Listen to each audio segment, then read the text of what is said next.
Salut à tous, c'est Nico pour Stars TCGFR. On se retrouve aujourd'hui pour le débrief peut-être de la séquence de tournoi qui s'est le mieux passé pour moi depuis le début de cette chaîne, puisque c'est un doublé Showdown PQ qui a eu lieu le week-end dernier, donc entre Brest et Pontivy. J'avoue que je suis surpris du résultat, même si je m'attendais à faire des perfs corrects. Voilà, de là à gagner un PQ, même si on verra après, c'était un petit PQ entre guillemets. Ça fait vachement plaisir. Donc on est là pour débriefer. On part direct sur la liste. Donc je suis parti sur Anne 2 Data Vault. Donc un deck que j'avais déjà joué au PQ de Brest avec lequel j'avais déjà perf mineur. J'avais fini cinquième quand même si c'était également un petit PQ à 33 joueurs. Donc entre guillemets, bon, en moyenne un peu moins de niveau que sur des gros PQ sur 28 joueurs. Puis pas la même exigence aussi, puisque tu fais quasi 2 rounds de moins. Voilà. Donc je suis parti de quoi? Pourquoi je suis parti sur Anne 2? Première chose, je commençais déjà à travailler Anne 2 parce qu'il me fallait une autre decklist que Vador pour être sûr de... Enfin, disons pour maximiser mes chances de perf. L'objectif c'est quand même de faire un peu de résultats. Anne 2 vert, c'est un deck qui est assez différent dans le gameplay de Vador, où dans Vador je suis plutôt en gestion, laisser l'adversaire jouer, se développer, contrer ses plans et après moi me développer. Anne 2, c'est un gameplay complètement différent puisque c'est toi qui te développes, quoi qu'il arrive, quel que soit match-up, c'est toi qui te développe et l'autre doit s'adapter. Donc ça change un peu le gameplay, néanmoins ça me convenait aussi, hein. Imposer son jeu c'est vachement intéressant. Et l'intérêt de Han 2 c'est que tu as quand même un peu plus le droit à l'erreur que d'autres decks aggro classiques. Par exemple Sabine Ciel où tu que 25 PV, donc une erreur ça peut te coûter vite cher. Un mauvais choix fait que l'adversaire revient vite.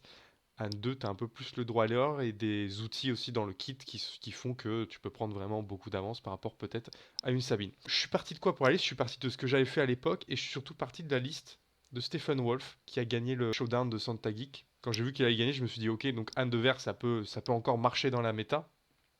Donc j'avais vu un peu sa liste.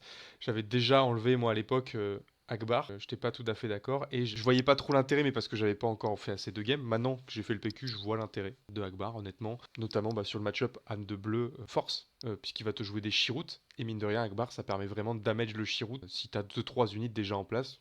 Même 4, du coup, si tu rajoutes Akbar, je pense qu'il compte 4, bah, ça permet d'aller retirer Chirrut et ça, c'est vraiment fort. Donc, on en parlera plus tard. Et du coup, il y a eu le ban de Force Row entre temps. Et donc, du coup, c'est vraiment ce ban de Force Row qui m'a fait dire ok, tu peux plus jouer Vador. Et pour les raisons que je vais expliquer après, tu dois partir sur Han 2 pour être consistant. Et donc, pourquoi partir de Vador? Puisque Vador, en fait, mes bons match-up, ceux que j'arrivais à battre régulièrement et qui correspondaient à la méta, c'était Talzin, Anakin et Kylo. Qui, du coup, avec le nerf, sont beaucoup moins représentés. Bon, il n'y a même pas eu de Qui-Gon. J'ai dit Kylo, pardon. Qui-Lan Vos, pardon. C'est Quinlan Vos donc, qui se fait nerf, hein, qui n'existe plus. Et donc, c'était les decks que je battais avec Vador. Et les decks qui vont prendre la place, donc les decks bleu, vert, noir, Villeni, etc. là, ou Red Data Vault, des decks qui sont plus durs à battre avec Vador. C'est pas évident de gagner, surtout avec le Vador Unit qui est terrible, puisqu'il peut m'enlever deux gros tons d'un coup et c'est juste aberrant en fait.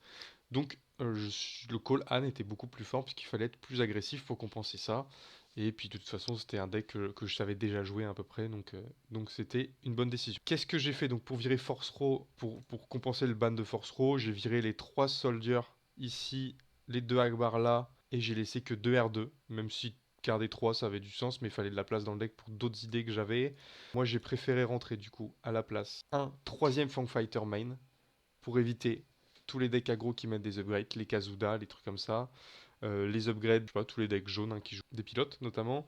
Donc les upgrades de Sabine, les upgrades de Kazuda, les Boba Data Vault. Donc il en faut 3 parce que tu es en Data Vault. Il faut que les probabilités de piocher soient satisfaisantes. J'ai rajouté 2 Cham main deck en anticipant que la méta soit plutôt des Kiara, plutôt des bleu, vert, noir, Villeni, des Red Data Vault, des Han 1. Donc des choses qui rampent.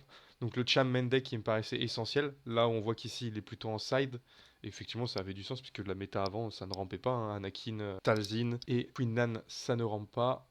Et j'ai mis 3 For a Cause parce que j'étais étonné de le voir absent d'ici. On est en Data Vault, on pioche pas beaucoup. Quand on pioche, on a quand même des chances d'avoir beaucoup de drop 2, beaucoup de sorts à 1. Donc il faut déjà de quoi finir les games, puisque au moment où le mec est un peu revenu et que t'as plus de board, il faut de quoi retrouver des dégâts. Donc bon, certes, on a Timely Breaker, Timely K2SO, on a des choses, hein, on est d'accord.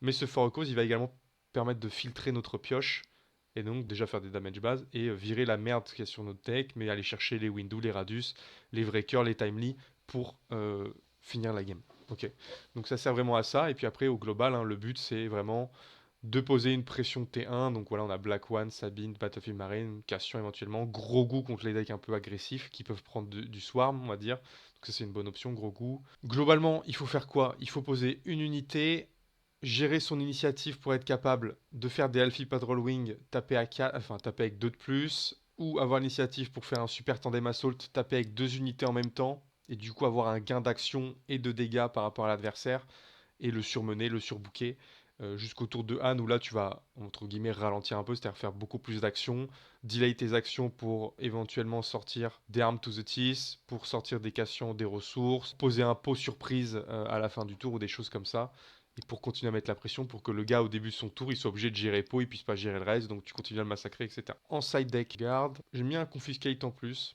Alors sur le showdown, j'avais à la place de Sundari Pacificateur et Confiscate, j'avais 3 Canning Officers. La méta que j'attendais, c'était. Enfin, je savais contre qui j'allais jouer, surtout au showdown, donc j'allais jouer contre. Mes adversaires qui me faisaient le plus peur, c'était Thomas et Dim. Donc Teguts qui jouait Sabine jaune. Donc Sabine jaune avec quelques smuggles, d'où le scanning officer. Et Dim qui allait probablement venir avec A1 Data Vault. Et je sais qu'il joue quelques smuggles. Avec le ban de Force Throw, il en a joué moins. Donc finalement, scanning officer, ça s'est révélé très peu relevant. Donc je l'ai viré. J'ai plutôt mis des choses pour battre les decks qui m'avaient donné du mal. Plutôt des decks Agromid, Levador, les trucs comme ça. Donc du Confiscate et du Sundari Pacificator pour essayer de gagner un petit peu de temps.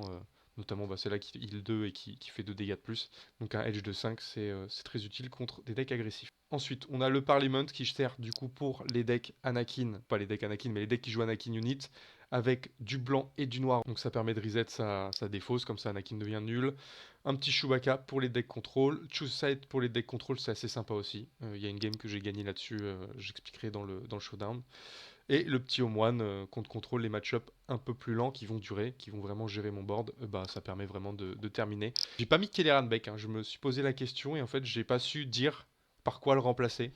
En fait, j'ai pas de carte à enlever pour le mettre ou dans le side, donc je l'ai tout simplement pas mis. Je préfère un Home qu'un Kelleran. Kelleran, il a grave du sens, c'est juste qu'il faut trouver. Si vous avez des idées en commentaire hein, pour enlever, pour mettre Kelleran à la place de quelque chose, clairement preneur parce qu'il met beaucoup de pression le bonhomme. Donc voilà pour le deck. J'ai été un peu long, je ferai probablement un peu de montage. On part direct sur le showdown. Donc un showdown à 11 joueurs, on était très peu. Du coup, il y a Nico de la boutique qui a joué avec nous. Je le joue au premier tour, donc à la place d'un buy, mais bon, il n'était pas trop près. Il avait un Cadbane double one drop, un Tarkin Town, mais bon, il m'a mis que un one drop à chaque fois.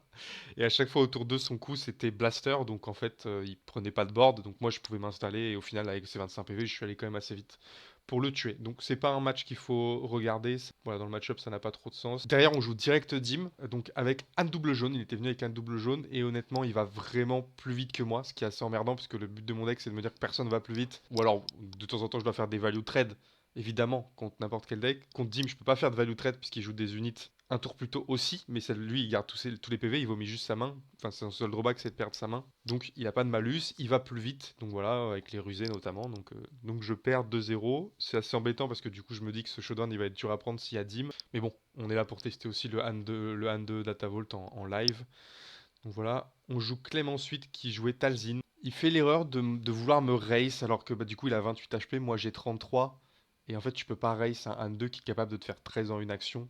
Même Talzin peut juste pas race. Donc je lui dis, hein, je dis, il faut que tu sois plus contrôle, il faut que tu pré-shot le fait que je vais par exemple jouer Po avec 4 PV, donc garder Caris pour l'acheter dans Po et pas taper avec alors que c'est le tour où je peux poser Po. Parce que bah, par exemple, je vais pas taper avec mon unit, je vais juste poser Po et le mec, il doit jouer ses ressources. Soit il prend ses ressources, soit il claim. Donc bah, s'il claim pas, je le tabasse et s'il claim, bah, j'ai le temps de taper. Donc c'est complètement value pour moi.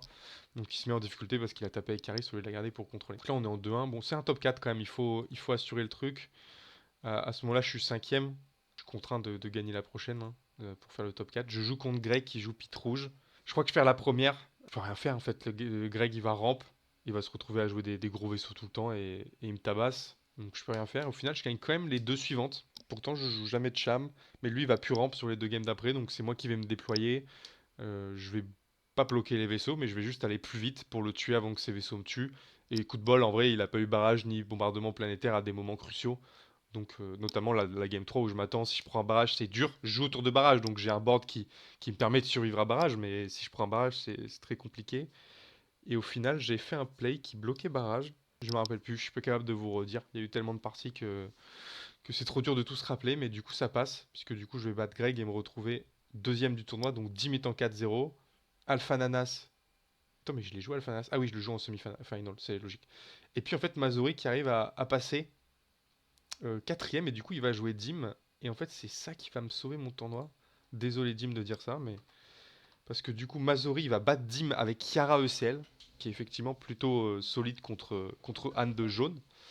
Et moi, je joue donc Alpha Nanas en Vador, Vador pilote, hein, Vador pilote jaune. Et alors, je fais de la merde au début, je sais qu'il joue Shuttle, hein, c'est évident. Moi, qu'est-ce que je fais pour contrer son truc? J'ai Grogu, donc c'est très bien Grogu. Grogu, je vais tuer une de ces deux unités qui va déployer en spatial, et en fait, je vais déployer mon Podamron sur son vaisseau. Et en fait, là, il fait effet Vador, et je fais ah bah non, bah, du coup, il joue une deuxième unité, donc ça marche pas mon truc, parce que du coup, il a coordinate avec la shuttle. Il me capture mon token, il me capture mon pot, donc bon, je perds la game là-dessus, hein, clairement. Les deux autres games, j'ai pas fait l'erreur, ça passe. C'est dur, hein, c'est assez close parce que les deux fois, il sort Vador. Donc j'ai du mal à race, en fait, c'est compliqué. Il avait encore eu Shuttle, mais du coup, bah, cette fois, j'avais split mon pot sur la deuxième et la troisième. Donc quand je split mon pot, bah, il vole que un truc ou il tue le token, donc c'est pas très fort. En général, il enlève le token d'ailleurs, parce que bah, du coup, je peux pas le récupérer, et en plus, ça empêche que je fasse des trades en spatial. Et au final, si à partir du moment où j'ai pris le board, c'est moi qui vais aller un peu plus vite.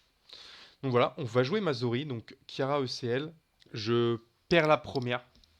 Il a ramp, il a fait une bonne Kira que j'ai gérée, malgré tout, avec Sabine et sacrifice héroïque. Donc je vais tuer Kira, elle va pas m'embêter. Mais j'arrive pas à grind. Bon, il a l'init, hein, je me suis fait scam quand même, je rappelle. Le but c'est quand même d'avoir l'init pour agresser. Et normalement on aurait dû faire l'init au classement. Bon, on l'a pas fait. On l'a fait au dé, j'ai perdu le dé. La deuxième, j'ai l'init et c'est super important parce que du coup, à chaque fois au début du tour, je vais pouvoir taper avec mon unité qui a le plus de dégâts avant que lui la bute. Et du coup, bah, il doit se dire est-ce que je bute l'unité qui a pas attaqué mais qui a moins de dégâts et du coup, je vais encore attaquer avec l'unité qui a le plus de dégâts au prochain tour, etc. etc. Donc le snowball de l'init, il est quand même super important. Donc je gagne la première, je perds la première. Bon voilà, j'ai pas l'init, c'est dur. Il manque quelques HP à la fin, hein. Et on parle de 3 à 5 HP sur un ECL, ça peut aller très vite. Mais bon, après, à partir du moment où il s'est déployé, c'est fini. Donc la 2, c'est bon, ça passe. Et la 3 est dur, il revient bien, mais il y a un moment où j'arrive à mettre une merde sur le terrain. Une Sabine, je crois. J'ai deux unités. Ok, je tape avec Sabine. Lui, il gère le reste. Mais en fait, en spatial, il a fait le Battle Gunship là, qui élimine une unité qui a Grit, qu'il a shieldé avec Kiara. Et en fait, il va taper avec son autre unité d'abord, parce qu'il veut garder son Gunship pour trade. Et moi, je vais faire choose side, donc je vais lui filer Sabine, je vais récupérer le gunship. Et en fait, c'est 5 bases qui vont me donner la victoire, puisque c'est 5 dégâts que lui n'avait pas prévu. Et sur un OCL, 20%, c'est énorme. En plus, je garde le gunship, donc il doit trouver une gestion. J'ai de la ressource, j'ai de quoi jouer des cartes. Donc au final, on va gagner le showdown là-dessus. Un showdown avec beaucoup de récompenses, hein, parce que j'ai récupéré du coup un display complet du 7-5, bah, le playset de Grand Acquis, et pas mal de weekly. Et voilà, on gagne le showdown. Pas mal, on a appris pas mal de nos erreurs quand même, hein, notamment sur le match-up control, notamment sur le match-up Vador, donc contre Alpha Nanas. Et en fait, on va jouer le PQ le lendemain, donc départ 6h30 quand même. 7h, on est parti à 7h de Brest, donc 7h20. Mais donc se lever assez tôt un dimanche, c'est toujours pénible. Mais bon, on y va. On a réussi à se coucher tôt pour être en forme, parce que le but d'une compète comme ça, où tu sais que tu vas jouer sur une journée, c'est quand même de tenir la distance. Et en fait, on va jouer Alpha Nanas au premier tour. Entre-temps, j'avais prévu donc le petit side justement en me disant que c'était un match-up qui m'a été pénible. Je pense que ça va être joué, donc il faut quand même que je puisse m'en sortir. Donc déjà, je fais pas mon erreur, hein, je joue autour de la shuttle. Bon voilà. Il se trouve qu'il a pas eu la shuttle les deux games, donc en fait, il me ralentit pas. Et s'il me ralentit pas, bah, c'est moi qui le tabasse. Et donc là, il a même pas déployé Vador les deux games, contrairement à la veille où il y avait Vador, c'était un peu chaud. Là, il a même pas eu le temps de le déployer tellement je suis allé vite. Bah, avec des pots et des conneries comme ça, hein, il n'a pas forcément de gestion pour pot, où il doit bah, se dire je prends l'initiative quitte à pas vider ma main, et s'il vide sa main, bah, ça me laisse du temps aussi pour prendre l'init, etc. Et s'il prend au contraire l'init, ça me laisse le temps de le taper. Donc voilà, donc des bonnes sorties finalement. Ensuite, round 2, on joue Kawa directement. Donc là, tu joues Kawa, tu sais que c'est un prétendant au titre, clairement. Il joue Anne de bleu. J'ai pas du tout travaillé le match-up. Je sais exactement ce qu'il joue à quelques détails près, hein. Mais j'ai peur du match-up. Je sais que c'est évidemment pas à moi d'aller en contrôle, c'est moi qui dois race. Je sais qu'il va jouer gros goût, ça va être chiant. Donc ça se joue un peu à l'init aussi, c'est-à-dire de me dire que si lui il a l'init, il va déployer un gros goût, donc son gros goût, il va pouvoir mettre un premier coup sur mon tout drop. Il va prendre l'init avant moi, puisque moi je vais faire taper plus jouer une carte. Lui, il va faire gros goût, jouer une carte. Donc il va encore à l'init. Donc son gros goût va pouvoir tuer mon tout drop. Donc il pourra pas taper deux fois. Et c'est important, 3 dégâts, mine de rien. Parce qu'en général, c'est toujours 3 dégâts que je mets. Et voilà. Bon, il a Chirrut et tout. La première game, c'est effectivement ce qui va se passer. Il va avoir l'init, il va gagner l'init. Il va jouer gros goût. Gros goût va taper deux fois en minute. Voilà, pénible, pénible. Il va jouer pot. Je vais jouer pot d'abord. Non, il va jouer pot, je vais jouer pot. Il va me laisser l'init parce qu'il va heal avec gros goût pour tuer un truc. Donc moi je vais full base avec pot. De toute façon j'ai pas le choix. Je dois le mitrailler. Et en fait il va faire autour de Anne un... J'ai un bon board quand même. Hein. J'ai un bon board à ce moment-là. Je dois avoir 4 unités dont pot, dont Anne. Enfin je vais avoir Anne du coup qui va se déployer dans le tour. Et une autre unité que je vais poser de ma main. Et en fait il va arriver à faire pot. Effet pot, mettre 2 quelque part. Défausser un pour défausser une carte de ma main. En fait le but c'était surtout il a défaussé une carte blanche, une carte noire. Donc il me tue deux trucs avec pot parce qu'il trade un truc, il fait deux quelque part, donc voilà, il m'enlève deux unités. Euh, et derrière, il va sortir son Anne, faire effet Anne, Anakin. Il vient de défausser une carte noire, une carte blanche, Anakin qui fait -6, -6. Donc il me tue un truc en plus, après il fait effet gros goût, il termine sur Anakin, donc il termine un autre truc. Donc là je viens de perdre 4 unités dans le même tour. Donc celle-là, elle va être close, mais bah, je peux plus revenir à partir du moment où il a 4 unités sur le terrain, qui commence à faire des tirs warriors, des lucs, des machins dès que je joue un truc. Donc c'est pas possible. La game 2, j'ai l'init, et je vais la gagner parce que je vais avoir cette prio qui va me permettre de taper deux fois avec mon drop 2 et c'est 3 dégâts en plus. Et cette fois, j'ai eu mes forts aux causes. Et même s'il a eu gros goût cette game-là, et j'ai réussi à la gagner, j'ai eu mes forts aux causes qui m'ont permis de finir la game. Important. Même je crois que j'ai même eu un fort aux causes, il me deploy, il me montre. Il me donne mince, Timely et Wrecker. Donc en fait, son gros goût qui a SCHP, il allait prendre Timely Wrecker, 5 plus donc 6 bases. Donc voilà, mais j'ai quand même gagné avant. J'ai pas besoin de faire ça. Et la game 3, donc il a relinit, il a gros goût. Putain, il fait un bon move sur cette game, c'est que j'ai un Cassian en face. Et du coup, au lieu de jouer Ogdo Bogdo T1 et du coup de faire un trade nul dans Cassian, il joue bien gros goût. Alors il sait pas que je joue Cassian d'ailleurs, c'est ça le truc. C'est quoi? Non, c'est Cassian, je le joue tour 2. Donc j'ai un Black One. Black One, c'est parfait, je vais pouvoir peut-être mettre quelque chose dessus. Malheureusement, j'ai pas eu d'amélioration, de pot, de quelque chose, de Chewbacca, rien. Bon, dommage. C'est une des bonnes clés du match-up, on verra plus tard, parce que je l'ai gagné ce match-up plus tard, mais grâce aux améliorations. Gros goût T1, moi je pose Black One, il fait effet gros goût, il va mettre 2. Je vais jouer Podamron 3-5. Putain, le tempo il est pas logique. Il se passe quelque chose comme ça, je vais jouer Cassian 3-5. Il va jouer Ogdo sans faire le dégât. Avec gros goût, il va heal Black One au tour d'après. Hein. Avec gros goût, il va heal Black One de 1. Il va mettre un dégât à Ogdo. Du coup, Ogdo est 5-4, il peut attaquer mon Cassian 3-5. Il tue mon Cassian 3-5. Du coup, Cassian meurt, ça heal Ogdo, donc Ogdo est 5-3. Et au tour d'après, il va pouvoir heal Ogdo et tuer Black One en faisant les deux dégâts, puisque du coup, il avait pris 2 dégâts au début de Black One, il s'est fait heal de 1, il est resté 2 PV. Et du coup, il l'a tué après. Donc, move assez fort de Kawa, mine de rien. Et bon, après, bah, il init, donc il fait qu'il me manque des dégâts pour finir, etc. Je l'ai pas vu jouer Chirrut, je crois, Kawa, mais en tout cas, il m'a bien niqué. Donc au final, on perd la game, game 2, donc ça faisait partie du truc. Moi, je me dis que de toute façon, Kawa, il va être top 8, donc c'est pas grave, il va pas me faire une mauvaise résistance, c'est pas un problème de perdre. Par contre, il faut tout gagner derrière, ou en tout cas gagner les 3 suivantes. Et on se retrouve encore à jouer Mazori, comme hier, mais je lui dis, mais donc Kiara, match retour. Et en fait, il avait vraiment envie de jouer son grand inquisiteur. Je vous montre un peu sa liste, sympa. On en avait parlé au début du set, on s'est dit, est-ce que c'est fort? Ouais, mais Force Row, machin, Tarkin Town. Vu qu'il n'y a plus Tarkin Town, c'est une bonne idée de sa part de l'avoir sorti. L'idée c'est de jouer des grits, de les relever avec grand inki et de tabasser le mec, hein, c'est aussi simple que ça.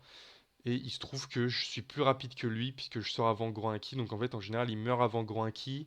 Vu que j'ai eu gros goût, bah mine de rien, gros goût il empêche le gars de se relever parce que s'il se relève il fait 2 dégâts, moi je fais 2 dégâts donc je termine Fist Brother, je termine Deathwatch, je termine grand inki, je termine ça, je termine ça, je termine tout le monde en fait. Donc en fait il peut pas faire son effet comme il veut et donc ça le bloque beaucoup et moi je peux le taper du coup.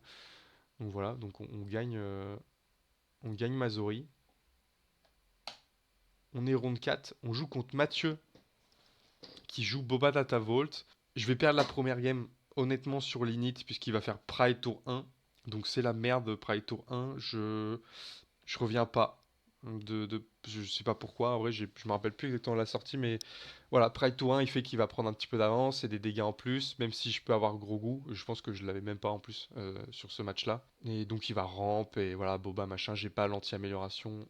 Ah non, il le sort en terrestre, il est pas con. Il sort Boba en terrestre, du coup il va gagner comme ça. Je peux pas gérer, j'ai pas de pot, que ce soit. La game 2, j'ai l'init et j'ai gros goût. Donc là je le lock et je gagne la game. Il rentre pas sur celle-là.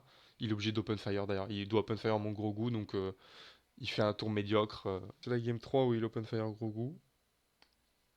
Mais la game 2, je sais plus comment je la gagne. Et pareil, il a les tests. Mais bon, il a pas ramp cette fois, donc après avec des pots, des machins, je fais vraiment vite les dégâts. Et je mets tout le temps de la pression en boucle. La game 3, la game 3, il a pas de T1, je crois. Ah, je fais exprès de lock le terrestre. Ah, mais il a l'init. La game 3, du coup. Qu'est-ce qui s'est passé, game 3? Pour moi, il a fait un T1 nul ou il a pas fait de T1. Ah, peut-être que j'ai gagné la première. J'ai gagné la. Bah non. Il avait. C'est sûr qu'il avait. Bon, voilà, je me rappelle plus très bien. Bah, c'est dommage de pas se rappeler aussi bien des games parce que du coup, l'analyse est assez mauvaise. J'aurais dû faire le petit vlog pendant le tournoi. Et donc je gagne, sachant que la dernière, je me rappelle, il a déployé cette fois Boba en spatial parce que j'avais du board et j'ai fait Fang Fighter, donc ça l'a ça l'a niqué. Donc voilà, victoire. On se retrouve à jouer Mushashi. Donc là, je suis déjà quand même à jouer le cinquième mec que je connais et que j'ai l'habitude de jouer sur Brest. Bon, c'est un PQ local, hein, il n'y a pas vraiment de nom qu'on connaît pas, en tout cas dans les gros joueurs. Donc c'est logique de jouer quand on avance dans le tournoi des gars qui jouent bien et qu'on connaît. On joue Mushashi. Je lui propose au début, je dis écoute, ça me fait chier de jouer un pote avec qui on se joue tout le temps. Je te propose Draw parce que je sais que si on gagne la prochaine, on est qualifiés tous les deux et ça me va comme ça. Il dit ah non, pas trop, il est pas trop chaud, ce que je peux comprendre, et d'autant qu'il estime qu'il a le match-up et il a probablement raison. Et game 1, il a l'init, évidemment.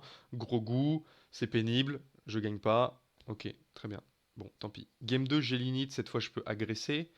Et game 2, il va se passer un move assez bien. Il va avoir un terrain Yaddle Owen qui est catastrophique pour moi. Mais j'ai eu un terrain terrestre, 3-3, je pense que c'est un battlefield. Je vais buter Owen. Il va récupérer. Il récupère Chirrut ou pas? Il récupère Chirrut. C'est chiant, c'est pas grave. Enfin, c'est pas grave, c'est relou. Il le joue pas tout de suite de toute façon. Son Yaddle, il peut pas tuer, il va pas trade, donc il va base, il tape 2, machin, il se heal un peu. Mais c'est pas grave, j'ai géré Owen qui a le Restore 3. Restore 2, pardon. Je continue à me déployer, il va jouer son Chirrut. Je vais avoir du mal à le buter, mais je vais le buter avec, au tour de Anne, je vais déployer Anne à mon tour à 5. Je vais jouer vrai cœur pour 5. Je vais défausser une ressource. Je vais mettre 5 dans Chirrut. Donc je dégage Chirrut. Moi j'ai un super board. J'ai Cassian, j'ai une 3-3. Donc j'ai plein de dégâts sur le board. Et que lui, du coup, il commençait à taper base puisque bah, j'étais lock par Chirrut. Bah, d'un coup, Chirrut saute. Il a plus de protection. J'ai un peu de vaisseau. J'ai à doigt un ou deux vaisseaux pour mettre 2-3 dans l'espace. Et donc, du coup, bah, au lieu de se dire je vais prendre 3 tours, bah, en fait, il va prendre 9. Et il va vouloir Anakin. Moi, j'avais anticipé, j'avais regardé sa défausse. Je vois qu'il n'y a pas de carte bleue. Il a 2-3 cartes en main. Il joue Anakin. Il prend du temps. C'est vraiment un tour où il va réfléchir beaucoup. Une action où il va beaucoup réfléchir à est-ce que si je fais Anakin, je donne moins 3, machin. Il pose Anakin. Il dit je fais ça, je fais moins 3. Je fais t'as pas de carte blanche ou noire dans la défausse. Donc ça va faire 0-0. Tu vas jouer Anakin. Tu vas poser une 5-5, quoi. Ça va rien faire. Du coup, ça le sort un peu de sa game. Donc du coup, il va un peu tilter parce qu'il va passer son temps à dire ah merde, j'ai niqué la game sur ça. Mais en vrai, bah, mine de rien, tu t'es retrouvé avec une 5-5 alors que peut-être tu aurais juste joué un spell qui aurait géré un vaisseau. C'était une possibilité.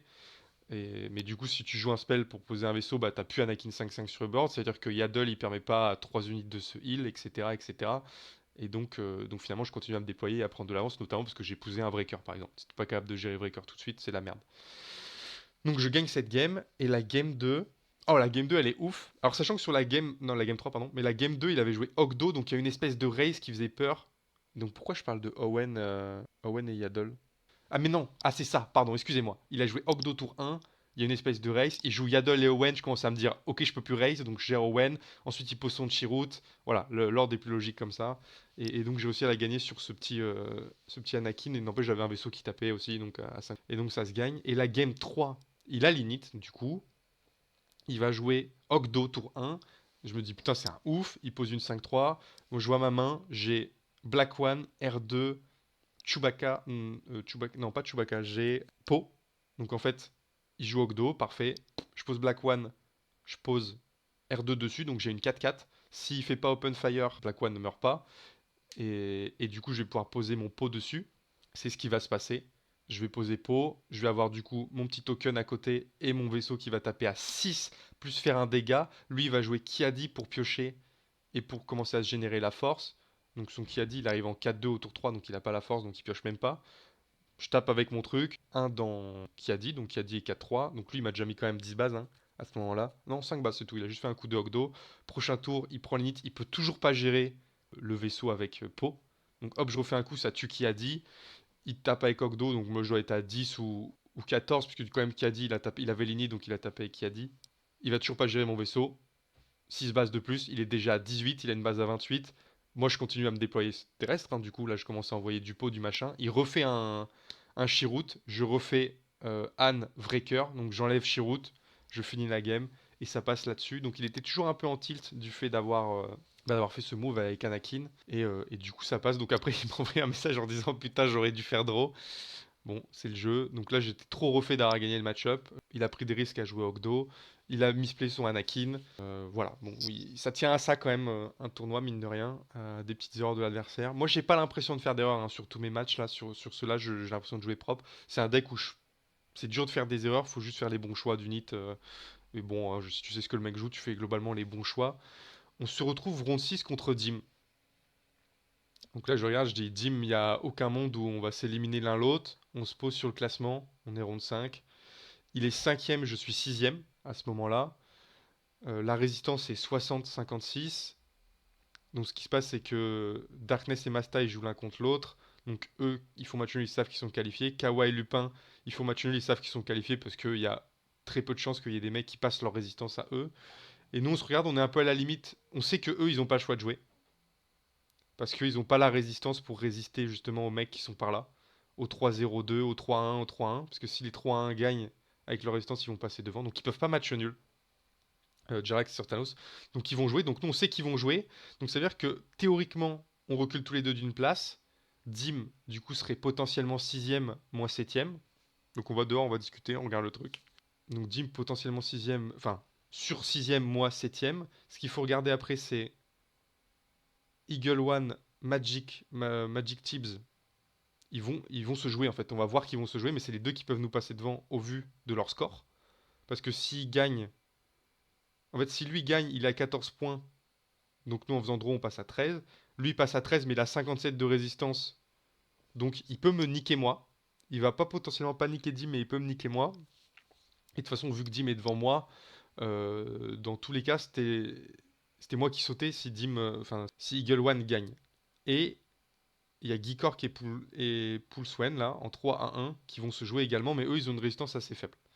Donc ce qu'on se dit, c'est que il y en a un de nous deux, si on fait match nul, il y en a un de eux deux qui passe devant nous, un de deux qui passe devant nous. Donc en fait, ça fait Dim septième et moi huitième.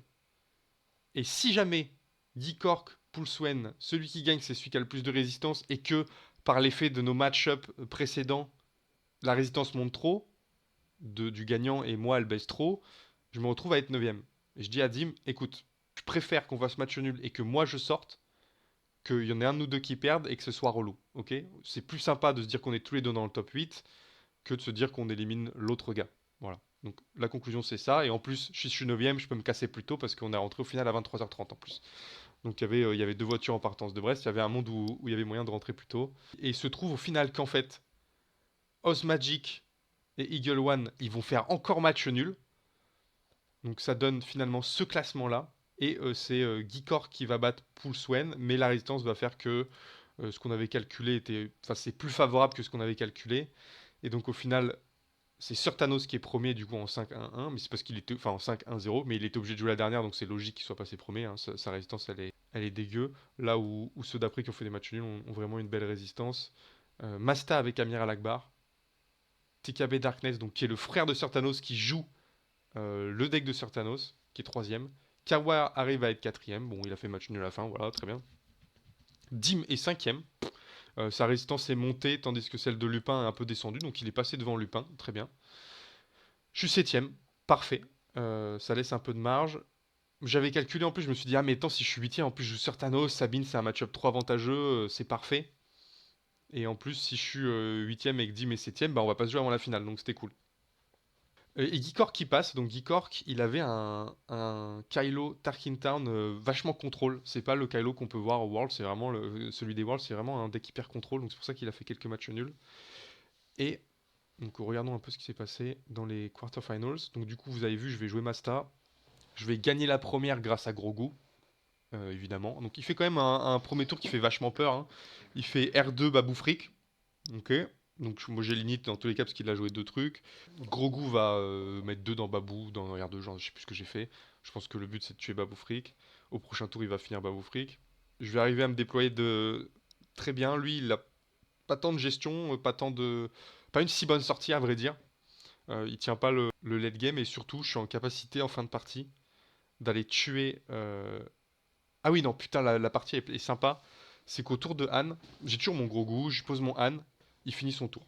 Il a plus rien à faire. Parce que j'ai pas mal géré son truc avec Grogu notamment. J'ai dû mettre 6 dégâts avec Grogu, mais ça fait clairement le taf. Et donc je vais jouer pour 4. Je vais juste poser sur mon Han Arm to the Teeth. Donc j'ai un Han qui va taper à 5 bases. Il va booster Grogu 3 bases. Et en fait mon call dans la tête c'est que j'ai déjà mon Mace Windu en main. Et donc au prochain tour je peux jouer Mace Windu sur Akbar.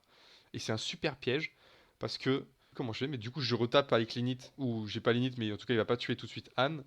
Je fais 5 bases avec Han, je buff Grogu, il sort Akbar, j'envoie Grogu dans Akbar, il tape base avec Akbar, il incline un truc. Et vu que j'ai envoyé Grogu dans Akbar, Akbar a pris 5. Donc il reste que 5 à Akbar, j'envoie Mace Windu dans Akbar. Donc Mace Windu tue Akbar, donc je payais 6 à mon Mace Windu qu'il a 2 PV en moins, mais du coup ça redresse Mace Windu, 5 bases de plus. Voilà, je gagne là-dessus. La game 2, il me fait une sortie exceptionnelle. Babou Frick, vaisseau T1 je crois. Il joue 2 T1. Tour d'après, il incline Babou Frick, il met un token, il joue 2 unités. Donc là, il a 5 unités, moi j'ai un mec sur le terrain. Laisse tomber, je me suis fait swarm. La game est quand même close, elle se joue sur le tour, le tour de Akbar, mais il a réussi à faire un faucon 3-4 avec un Chewbacca dessus, donc ouais, le truc il tape à 7. Donc ça passe pile poil, il gère bien il a bien joué, moi j'ai un peu critiqué son tour en lui disant mais en fait si tu fais ça, tu vas avoir le kill avant moi. Mais il dit oui mais en fait dans tous les cas j'ai le kill, donc autant que je te gère ton board et que j'assure. Et il a raison parce que bah sinon il prenait le risque que je le kill. Et la game 3, donc j'ai encore Grogu. Donc il avait l'init hein, tour 1, mais Grogu a quand même fait le taf. La game 3, c'est moi qui ai l'init du coup. Parfait. Grogu, il joue un premier drop 1, il joue Grido. Et en fait, il est obligé de jouer Grido parce que du coup, dans son calcul, ça permet de faire. Ce qui va se passer, l'enchaînement, c'est ça, c'est j'ai l'init. Grogu va tuer Grido. Il va pouvoir incliner Babou Frick pour 1 et jouer autre chose. Simple, moi je vais jouer quelque chose sur le terrain, je sais plus ce que c'est. Il prend l'init, il capture Grogu, donc je peux pas heal Grogu et tuer un token qu'il vient de mettre. Sauf que j'ai Blue Leader, je tue, je fais embouche, je récupère mon Grogu, je tape la base, etc. Il refait Shuttle, il capture encore Grogu. Il a 2 tokens, mon Grogu capturé, moi je vais pouvoir envoyer Anne, taper, j'ai mon Blue Leader qui est up. Je pensais qu'il allait venir le trade, il n'est pas venu le trade. J'ai commencé à taper base, j'ai fait attends non, je veux pas faire ça. Je vais quand même taper, parce que en fait, j'ai encore Blue Leader en main si vous voulez, donc je suis plutôt à l'aise sur le fait qu'il ait capturé une nouvelle fois Grogu. Au final, je vais quand même libérer mon Grogu. Je vais renvoyer plus tard mon Blue Leader. Mais là, je vais Swarm. C'est-à-dire que je vais jouer mon Han en jouant 3 unités, je crois. Je vais mettre 2 drop 2 et un drop 2, mais en cost 1 de moins. Donc je crois que je balance. Ah non, ça marche pas mon truc. Je mets peut-être un K2 SO et un Blue Leader. Du coup, ça fait vraiment une bonne diff. Parce que du coup, je paye les trucs 3 et 2 au lieu de les payer 4 et 3. Bon, du coup, finalement, le Grogu a vraiment carry la game à tout clear. Il a pas sorti Akbar sur cette game. Et donc, on passe en demi-finale. Là, je me sens bien dans le tournoi et en fait, je comprends. Je pensais que j'allais jouer Dim après ça ou Kawa et donc ça m'emmerdait vachement. Et en fait, je comprends que je joue le frère de Certanos qui joue Sabine et là, du coup, je me dis bah à la base, je prends quand même le deck aussi pour tabasser les Sabines et, et donc on joue le frère de Dylan qui me dit oh s'il te plaît mec, c'est mon dernier tournoi avant les Worlds et tout, faut vraiment que je me qualifie pour y aller avec Dylan et je suis en mode bah mec, je sais pas, moi aussi j'ai envie de me qualifier pour les Worlds quand même, c'est cool, tu vois, et j'ai envie de faire un gros tournoi, je veux aller au bout, tu vois, enfin c'est le but quand même. Et en plus, il joue Sabine, donc si tu veux, je sais que je contre, quoi. Je suis censé avoir un bon match-up. La game 1 est assez tendue parce qu'il met beaucoup de pression, et en fait, je me retrouve à être en capacité. Il a 4 PV sur sa base autour de Han, et en fait, j'arrive à faire avec, grâce à Arm to the Teeth qui vient de ma main, et genre peut-être un sacrifice héroïque ou un fort cause. Non, pas sans fort cause. J'arrive sans fort cause, justement, je sais que je suis capable de faire. Je vais faire 21 bases dans le tour. Et en fait, bah, ce 21 base, il fait exact létal. Et du coup, lui, il avait évidemment, s'il avait pris enfin, il avait l'init, s'il faisait l'action du départ, il finissait la game. Mais du coup, vu que j'avais le exact létal, bah, j'ai pu mettre 21 base et finir. Donc j'ai joué en fait un peu discret. Je tapais un peu la base à droite à gauche et d'un coup, j'ajoute Arm to the Teeth, sacrifice héroïque x2, genre un truc comme ça. Et du coup, bah, le mec il se prend 8 dégâts qui sortent de nulle part. Donc je la gagne comme ça. La game 2, elle est beaucoup plus dure parce qu'il va sortir Sundari Pacificateur, Peacekeeper là, donc il va faire peut-être du heal de 4, etc. Je vais jouer pour autour de Sabine. Je lui dis, bah écoute mec, t'as un choix. Soit tu dis, ok, je vais all base, je balance 5 bases avec Lieutenant plus Sabine, ou je trade pot et du coup je ralentis la partie. Et il a préféré mettre 5 bases, du coup moi j'ai un pot qui va faire 8. Là où il fait un bon truc, c'est que moi j'avais trade quelque chose dans l'espace avec Blue Leader, je crois, où j'avais juste posé un Blue Leader 3-1, et en fait il va me faire ECL frégate, je sais pas quoi, du 7-5 là, qui est 5-5 raid 1 overwhelm, donc il va mettre 5 bases qui n'étaient pas du tout prévues. Ça fait un peu peur, mais au final je suis capable de le tuer pile poil juste avant. Enfin non, en fait il a l'init, quoi qu'il arrive à la prochaine action, j'ai le kill et il a pas, par exemple, un assaut rebelle pour me filer. J'ai compté longtemps en plus. Et en fait, j'avais pas vu la frégate qui met dans l'espace la 5-5 Raid 1 Overwhelm. Elle a rebelle comme trait. Et donc moi, je suis en train de calculer ce rebelle avec Sabine. Je suis en mode, ah ouais, là, il peut pas faire 10 s'il fait comme ça. Donc je fais un petit trade, mais je vois que j'ai le kill après. C'est pas grave, c'est le but. Notamment avec Po, j'ai le coup, il a pas géré Po. Et en fait, la frégate, sur Assaut Rebelle, elle gagnait. Puisque du coup, il faisait frégate à 7 plus Sabine à 4. Ça me tuait. Et coup de bol, il l'a pas, donc il concède, j'ai le kill quoi. Donc fin de game. On se retrouve en finale contre Dim. J'ai pu record. Donc on va regarder le record ensemble pour aller vite. Donc évidemment, je joue sans tapis à droite, hein, c'est ma marque de fabrique. Bon, maintenant j'ai un tapis champion, donc je vais peut-être le jouer, je vais pas avoir le choix psychologiquement. Je vais mettre par là, non, je vais mettre là-haut. Hop, pour commenter au-dessus du match. Donc déjà, Dim, je m'excuse. La première chose que j'ai dit, donc je suis vraiment un enfoiré, enfin j'assume, non j'ai un peu honte quand même, c'est pas bien ce que j'ai fait. Je lui dis bravo. Alors Dim c'est mon pote quand même pour le contexte. On joue ensemble depuis le début du jeu. On se voit on se voit tous les week-ends très régulièrement sur les tournois, etc. Donc on se tire assez vers le haut au niveau du compétitif sur Star Wars Unlimited. Et donc on se retrouve en finale, c'est cool, sachant qu'on s'était dit, bah quand ça fait drôle, on s'est dit de toute façon on se retrouve en finale. Je lui dis mec bravo pour ton parcours. Il y a le vocal mais je vais pas le mettre parce que j'assume pas trop. Je lui dis bravo pour ton parcours. Dommage qu'il s'arrête là. Donc vraiment très bien. On met pas du tout la pression à l'adversaire en lui disant qu'on va l'exploser. Sachant que quand on a fait match nul, on s'était quand même fait 2 games de training et j'avais gagné les deux sans trop savoir pourquoi. Et donc lui, il était parti dans l'optique qu'il devait race absolument s'il voulait gagner parce qu'il sait que sur le long run, si la partie dure, c'est moi qui gagne. Je sais pas trop comment, mais peut-être avec de Mace Windu et des trucs comme ça, je suis capable de faire des choses. Et c'est ce qui s'est passé en tout cas à l'entraînement. Et donc il va essayer de race. Donc on va avancer doucement dans la partie. Bon, il hésite un peu, on me ligane au final. Donc là, on est toujours tour 1, on est à 2 minutes déjà, hein, on a toujours pas ressourcé machin. Je vais jouer. Alors c'est très bizarre ce que j'ai fait et j'ai beaucoup regretté. Parce que, en fait, on avait réfléchi à une strat. On s'est dit que si je joue un vaisseau tour 1 et que je le lock, en fait, parce que je sais que lui, son but, c'est de jouer faucon. Et du coup, si je joue Blue Leader et que je mets une amélioration dessus, donc notamment le R2, ça tue certes Faucon Millennium, mais en fait, il a une tech pour enlever donc soit Bamboozle, soit Wele. Et du coup, après, il peut commencer à race. Il a un peu ruiné mon tour. Il se trouve que du coup, là, au lieu de taper là, base, il va prendre l'init pour essayer. Ah oui, non, c'est ça, c'est la tech, c'est il joue un unit. Il joue un unit, il trade et du coup son faucon il devient buff. Et moi dans mon deck, j'ai rien pour gérer un faucon buff donc c'est fini. Donc là en fait, il va prendre l'init dans l'espoir d'avoir le Han pilote au lieu de taper. Il va pas l'avoir donc je sais plus ce qu'il va faire. Il a fait quoi? Il va envoyer Blue Leader dans Blue Leader, je pense. Donc là c'est bien d'avoir fini parce que ça permet de commenter en live ce qui se passe. Donc il envoie Blue Leader dans Blue Leader, donc il finit son tour. Qu'est-ce que je vais faire pour 3? Hop, petit 4 de SO, donc là je vais pouvoir, quand il va mourir, mettre 3 bases de plus, éventuellement gérer sa main. Je mets également une présence à 4, c'est-à-dire qu'avec un sacrifice héroïque, je suis capable de tuer Han Solo. Il met ses 3 bases, je prends l'init. Très bien. On va être au tour à 4 ressources. C'est moi qui ai l'init, on envoie 4 dans la base. Hein. Il n'y a pas à réfléchir 112 heures. 4 bases. Là, il va hésiter longtemps. Il a payé pour faire Millennium Faucon. Il vient de ressourcer là. Il fait effet Han, il ressource. Donc il passe à 5 ressources. Coup de bol, qu'est-ce que j'ai dans ma main? Pourquoi je réfléchis autant? Je vais jouer Cham pour 4. Donc je gagne une ressource, je passe à 5 ressources. Je peux déjà sortir Han du coup. Là où lui, il s'attendait pas forcément à Cham. Là, il va commencer à tilt. Euh, Vous allez, enfin, on n'entend pas, parce que je vais pas mettre le vocal, mais en fait, quand il va mettre des dégâts base, son ton de voix, il dit j'ai perdu. Et c'est vraiment 3 bases. 3 bases. Mais c'est assez triste, quoi, assez lourd. Parce qu'il sait que sur ce champ, bah, je vais mettre une pression qu'il va pas pouvoir contrôler. C'est sûr, même s'il joue des rusés dans son deck, même s'il joue des Mandalorian, il va juste pas pouvoir gérer ça. Et donc il va juste aller base comme il peut. Je sais pas ce qu'il fait pour 4. Il va jouer Athéoleur. Attendez, pourquoi pour 4? C'est complètement con.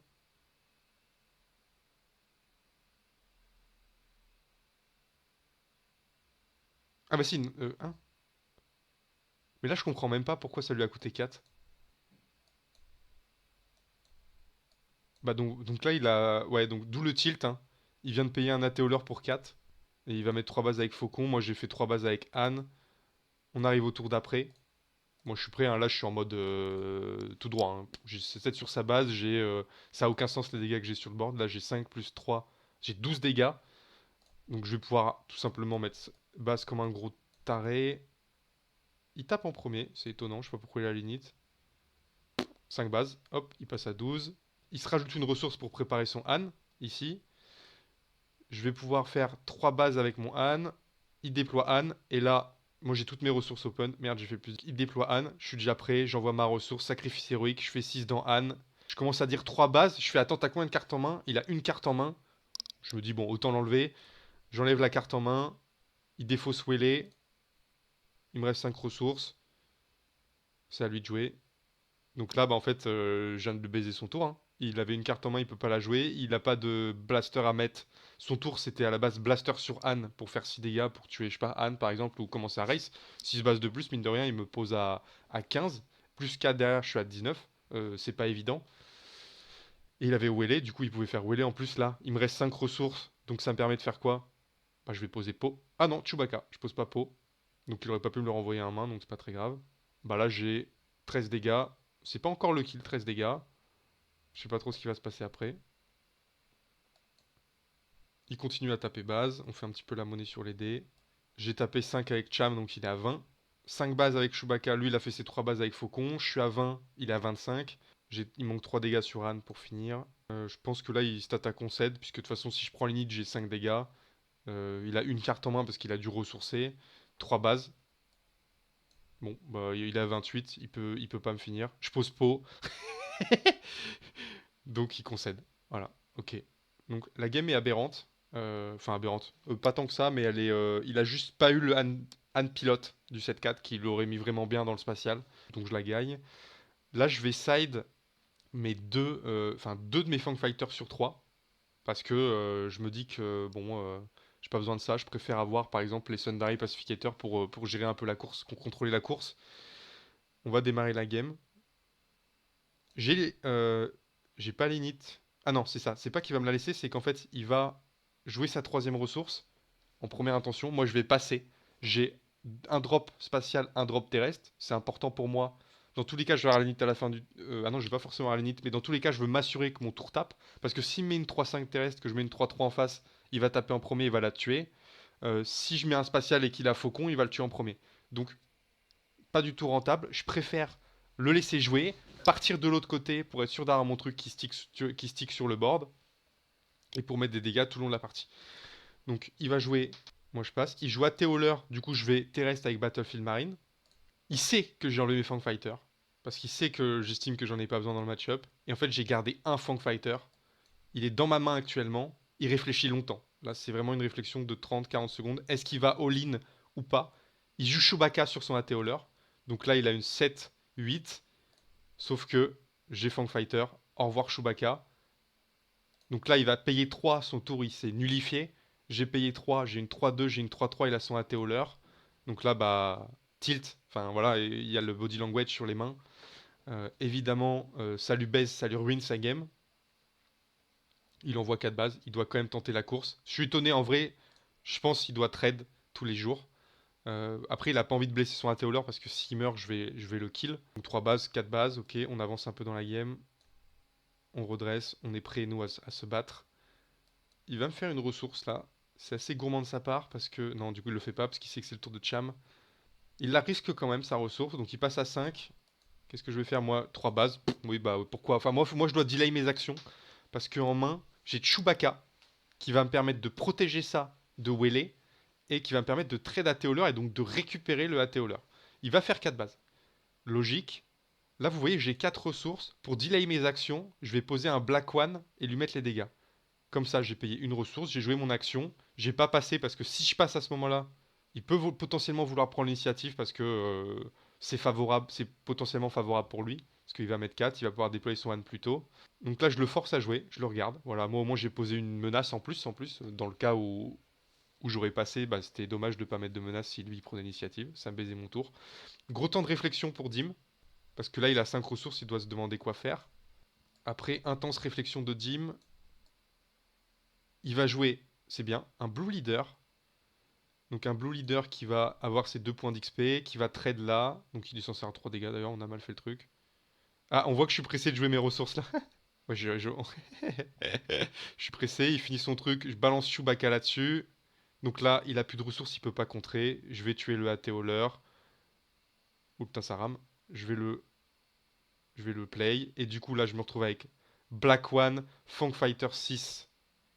1. Il a pris 4 dégâts quand même, mais il survit, donc c'est pénible parce qu'il survit, donc ça le nique. Parce qu'il doit claquer des trucs pour le gérer s'il doit le gérer. Sachant que Han 1, ça a pas de ping. J'ai mon petit AT-Holler du coup 4-5 et lui il a juste une 5-5. Bon, on n'a pas mis les tokens, mais on sait de quoi on parle. Ça rame de ouf là, c'est chiant. Donc le tour démarre. Il fait 5 bases. Moi je fais 6 bases. Donc là on est à 13-12. Mais j'ai encore 2 unités ouvertes. J'ai pas joué mon Han. Donc j'ai un potentiel énorme de dégâts sur ce tour. Il réfléchit. Il a fait effet Han pour passer à 6 ressources. Il déploie Han. Moi je mets 3 bases parce que sur Blaster je meurs. Donc je les mets tout de suite. Je passe à 15. Il passe à 15, pardon. Qu'est-ce qu'il va nous faire là? 4 bases. Donc je passe à 17. 17 contre 15. Lui passe à cette ressource. Donc là, c'est le truc chiant qui peut arriver avec Enfys. Enfys, ça peut me ruiner un peu la game là. Notamment renvoyer la Théoleur en main. Ou renvoyer Black One. Ah, c'est moi qui l'a pris haut. Ah oui, il a fait 4 bases. Donc je passe. Oui, c'est ça, je passe à 17. Lui il reprend 4, il passe à 19. Il joue Han, une hit. Donc il tape en premier, il tue mon Han solo. Bah, leader quoi, je le mets à la poubelle, logique. Vu qu'il est à 19, bah pourquoi pas. De toute façon, il va prendre l'init. Là, moi j'ai toutes mes ressources d'ouvert, donc il n'y a aucune raison de ne pas prendre l'init. Merci Seb de m'avoir remis mon Han Solo. Je vais jouer. Ah oui, norme. J'ai Podamron pilote, donc je joue sans effet Han, du coup, j'ai pas le choix. Il me coûte 4. Donc lui, il passe à 5 dégâts en plus du ping.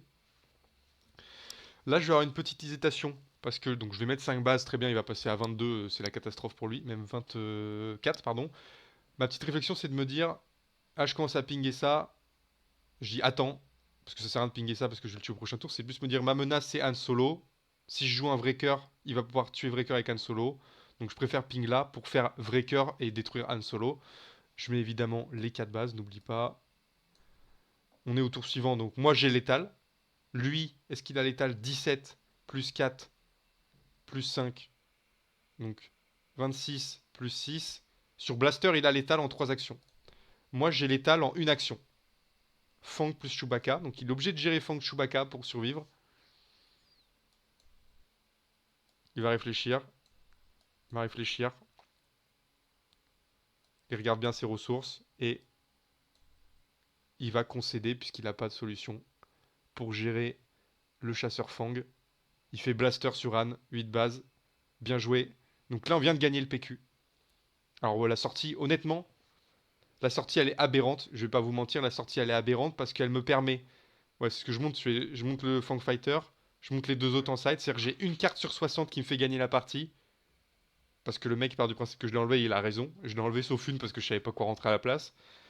Elle empêche son pilote, son Chewbacca. Elle me permet de porter mon pilote, de trade à Théoleur, de récupérer à Théoleur. Donc c'est vraiment le dieu des cartes qui m'a carry sur cette game en tout cas. Et peut-être ce jour finalement, parce que j'ai pas vu des match-ups peut-être qui m'ont mis vraiment en difficulté et qui auraient pu me sortir du tournoi. Et du coup, on se retrouve à gagner le PQ. Qu'est-ce qu'on a eu en termes de récompense? Parce que c'est aussi assez intéressant.